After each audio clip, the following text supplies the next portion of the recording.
So weapon balance is, as the name implies, it's the balancing of the weapons, both ship and FPS. Because the game is one fluid scene between both, they do sort of impact on each other a little.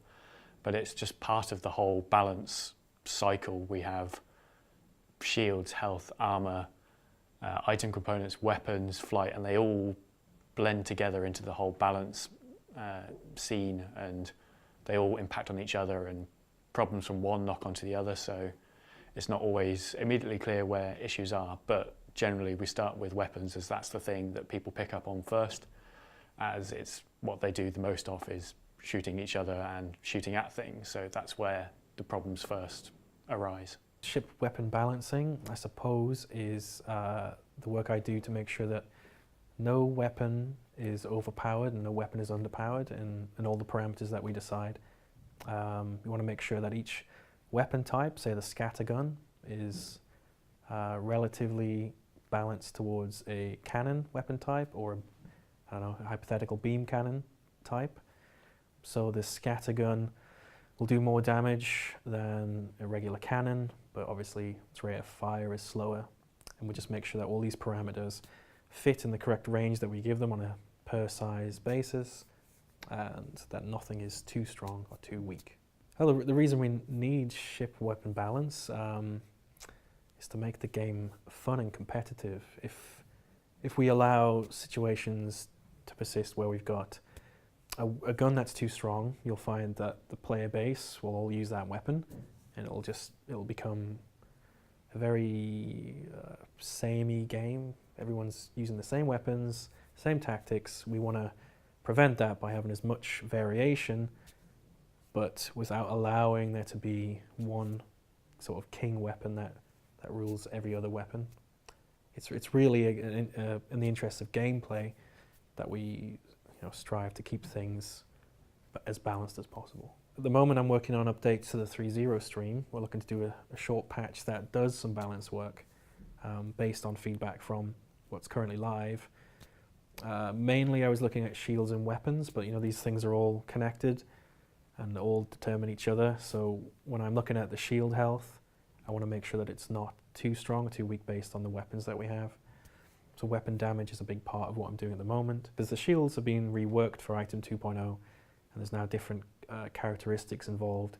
So with that change, we have to make sure that repeater weapons have a rate of fire that isn't too high to knock these shields down too quickly. I've been working towards taking what we've got, like parameters that are in game that determine rate of fire, damage, weapon spread, and boil those into certain numbers that we can then show maybe as bars or just as an overall score to kind of allow players to pick the best weapon for their situation much easier.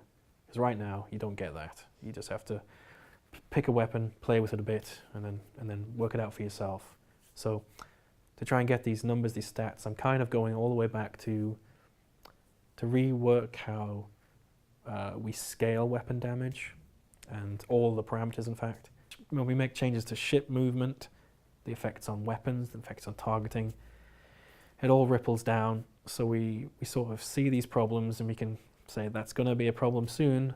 We need the time to look at it. Sometimes things go out a bit before we're fully happy with them, but that's kind of the nature of what we're doing development-wise. You have to predict these problems, and then when we get time to fix them, we can.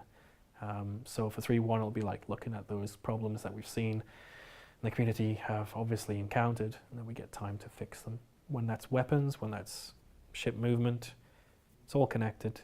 So I'm hoping to do weapons, we review shields, armor, ship health, they're all kind of in flux. For the longest time, pretty much since the game first came out, all the ships had the same armor values, and their toughness was determined like in their health. We decided that was incorrect. So what we've done is we've changed it so the health of the ship is only determined by how big the ship is, and the armor is now how tough the ship is. So we scaled the armor with civilian ships and racers and cargo and military ships. There's an actual armor scale to it now, rather than just bigger ships have more like exponentially more health, which was getting unmanageable. So we can control the ship health a lot easier now. We started doing it like at the end after doing the health balancing. What we did was we took the health down and put the armor on, so even though there's less health, it still takes roughly the same amount of time to kill the ships, and then shields on top of that. It's kind of near the end of the ship pipeline. Because we can't really play test the ships when they're half built, so we have to wait for them to be done and then get all the actual tech balance working. The way armor works, it's a multiplier on the damage the ship's taking. Like, we gave the civilian armors a multiplier of like 0.9, so that times is the damage by 0.9, so that lessens it a bit, but military ships would have 0.7 or 0.6, so they would take less damage overall. So even if the ships, the Gladius and say the 300, they're roughly the same size with the same amount of health, but the Gladius will take more hits because it's got better armor on. We prefer to have that rather than just giving the Gladius like an extra 3,000 health, because it's tidier at the end of the day. It also lets us swap armor around if we need to. There's pirates in the PU that are supposed to be weaker than player ships. So instead of giving them less health, which requires like an entirely separate ship, we can have the same ship the player has and just fit a weaker version of the armor to it. So that saves space, and when we need to update the ship, we don't have to update each version of the ship as well. We can just update the ship and then the armor will be fine for all the different varieties of it. Going by what we've got on the website, we separated each ship out into its category. So you've got civilian ships like the Auroras and the 300s, and you've got the racers like the M50, combat ships like Gladius and other things, and the cargo ships like the Freelancer. They were put into groups, and they were given base armor values, which were then modified by the size of the ship in question. So the M50 now has quite weak armor compared to the other ships. Because it's a racer, it would have thin armor to allow it to go faster. That was just how that was the where we got the baseline for each armor type for, and then further iterated it from there. Because while the Hornet and the Super Hornet are the same size and the same military combat ship, the Super Hornet does have tougher armor than the regular one. So there are separate armor values for each ship. They just belong to a group of armor type now. The other reason we did this was to have armor also determine missile locks on ships.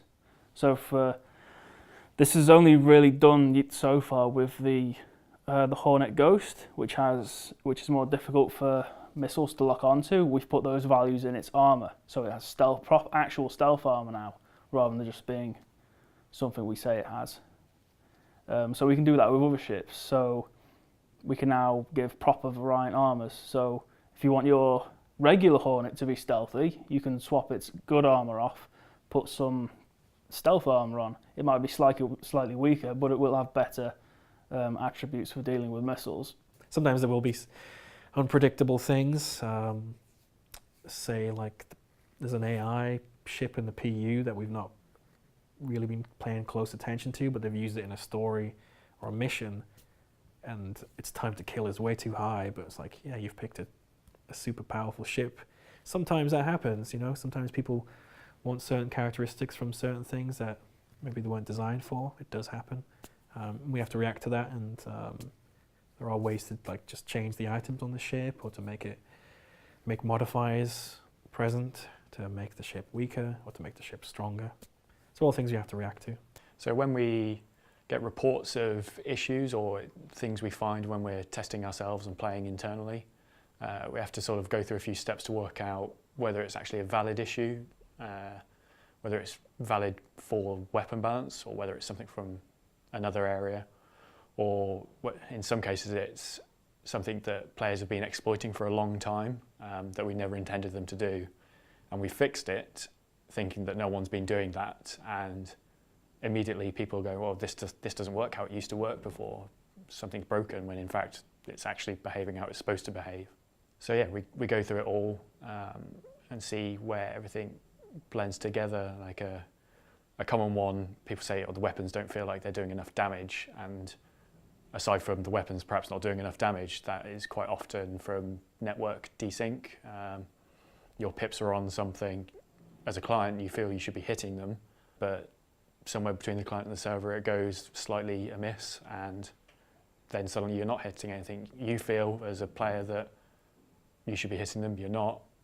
Your first instinct is to go, well, the weapons are wrong. And there's tons and tons of other scenarios like that where it's something else that's actually causing the issue rather than the weapons, but it always comes to us first to sort of identify where that problem is. So we investigate the issues.